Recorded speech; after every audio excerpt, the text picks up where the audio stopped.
that's what I would like to propose for you. I'm not. I realize that the city has a policy of advancing business interests. I'm all for that. I run a couple of businesses myself in the city, so I'm in favor of advancing business interests. But there must be some balance between the interests of the business people who are trying to make a living and the interests of the city, of the citizens of the city who need to be secure in the use and enjoyment of their properties. That's why I think these matters should be dealt with individually rather than by an existing ordinance. I don't think any of us are smart enough to be able to put together an ordinance, even though I have a great deal of respect for our planning department. I don't think any of us are good enough that we can make an ordinance that fits every situation. So that's why I think that should be the case. The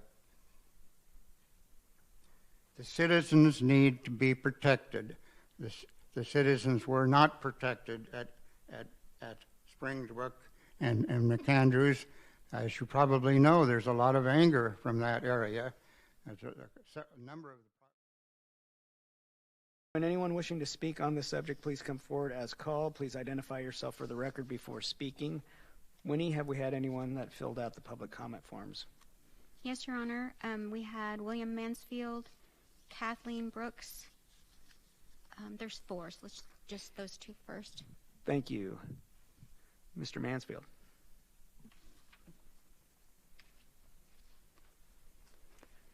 Your Honor and ladies and gentlemen of the council, I'm William A. Mansfield. I'm a citizen of Medford, and I speak only in that regard this evening. I happen to be a member of the Planning Commission, but I do not represent them in any way this evening. Most of you are my friends, and so I may be saying some things that are critical of the city. I love the city. I think it's the best government going, but I still think I have the right to criticize from time to time, and I hope that my comments are not taken personally. We are all aware, of course, unfortunately, of the unfortunate circumstances surrounding the commercial development at Springbrook and McAndrews. I realize that that's a done deal now and it can't be changed. But I have a suggestion for the city. I have not been able to get a vote from the Planning Commission at this point. Am I being heard? I'm hearing some. It's the microphone you're moving to the side. Let me see if I can move it back a little so that you.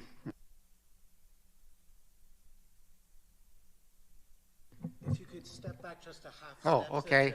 So that will be more even. Maybe you'll be better off if you can't hear me, but in any event, my proposal would be to require a public hearing before the Planning Commission and ultimately before the City Council, if it goes on appeal to the City Council, so that the Planning Commission and eventually perhaps the City Council in their infinite wisdom could consider each circumstance. I like the proposals that the Planning Department has put forth, both of them for that matter, but I don't believe that they go nearly far enough. I believe that any time a business is inserted into an area that contains existing residential single-family residences, there should be a hearing, and I suggest that should be the office of a conditional use permit, and that's what I would like to propose for you. I'm not. I realize that the city has a policy of advancing business interests. I'm all for that. I run a couple of businesses myself in the city, so I'm in favor of advancing business interests, but there must be some balance between the interests of the business people who are trying to make a living and the interests of the city, of the citizens of the city who need to be secure in the use and enjoyment of their properties. That's why I think these matters should be dealt with individually rather than by an existing ordinance. I don't think any of us are smart enough to be able to put together an ordinance, even though I have a great deal of respect for our planning department. I don't think any of us are good enough that we can can make an ordinance that fits every situation. So that's why I think that should be the case. The citizens need to be protected. The citizens were not protected at Springbrook and McAndrews. As you probably know, there's a lot of anger from that area. A number of the premises that were adjacent are badly damaged, but that it isn't limited just to the properties that are adjacent. It also includes a large area. Just drive around there sometime if you haven't already, and you'll see the number of anti-development signs that exist, and I presume will exist for some time. I ask that this matter be referred back to the Planning Commission. I respectfully disagree with the City Council for having pulled it. The Planning Commission was in the middle of having some important discussions about the wisdom of the various provisions of the ordinance. I think it should go back to them. When I was city attorney about 55 years ago, the Planning Commission was designed for the purpose of going over details and making it advice to the City Council, and I think they should be permitted to do so now. I appreciate the opportunity to be heard. Thank you, Mr. Mansfield. I stand for questions if there are any. Are there any questions? Thank you, sir. Winnie, can you call the next person, please? Kathleen Brooks.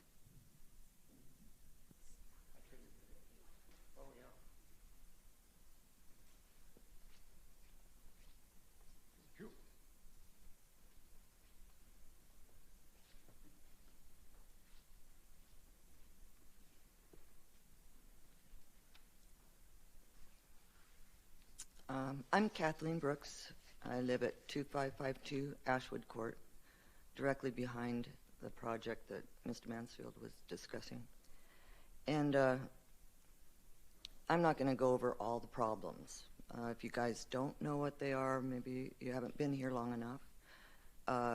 Or if you do know what the problems are, one of the things that I would have made things easier is if the city had acknowledged some of these problems that as they came up we'd ask about, and everybody was dead set against any changes, or if really horrible things were going on, it was like if they acknowledged that was a problem, then we really had nobody to go to. As citizens, as residents. There are 5 of us that are behind the situation, behind the project. Some are fully exposed to the gas station, car wash, and that, and the lighting and whatever. And I believe I'm not now because there's a huge retail building that was approved after you guys said go ahead on. They doubled the size of the building. All these things we really didn't have any way to fight or I don't know. We were NIMBYs, and I will guarantee you no one would want what we have in our backyards, not in our backyard. And we were treated kind of with disrespect and contempt, like we were being silly, and that made this painful process of inserting a Highway 99 type business, right smack plopping it in our neighborhood. It made it that much more painful because everybody was sort of, don't pay attention to them, they just don't want it in their backyard. Well, no one would. No one. They even said that someone had said, oh, you should be lucky. It's not the Bonaventure, which is a 35, or who knows, a big, tall building. He told me that one of the planning commission that that could have been in my backyard. Well, I'd say I'd rather have that. I'd rather have something that is housing people rather than another gas station, another Chevron, for goodness sake. But that's neither here nor there. It's not going to change what's going to happen here. I realize that, but I would hope no one would have to go through this. And I'm not dramatic. I'm pretty flexible. I'm not about not in my backyard. I wouldn't have minded housing, affordable housing, or anything that would bring a benefit to our community. This doesn't. And I'm left with some pretty awful things. I've got a 10-foot, 40-inch wide trench over my back fence. And for a year and a half, of course, the construction. And I've been in construction all my life. I've done things like this. It's not like I'm not used to it, but it's really, I don't know. I think maybe Mr. Mansfield, in saying no ordinance could cover this, because nobody saw any of this coming, and they seemed to make it up as they went along. Nobody had answers at all as it was going along. So I don't know. I think there should be hearings, special hearings, or something else in place that would prevent this, because I invited anybody who would want to just see close up. And Ms. Brooks, if you could wrap up. But you're welcome. Come and see for yourself. Thank you. Winnie, the next person, please. It's Yak Yukental.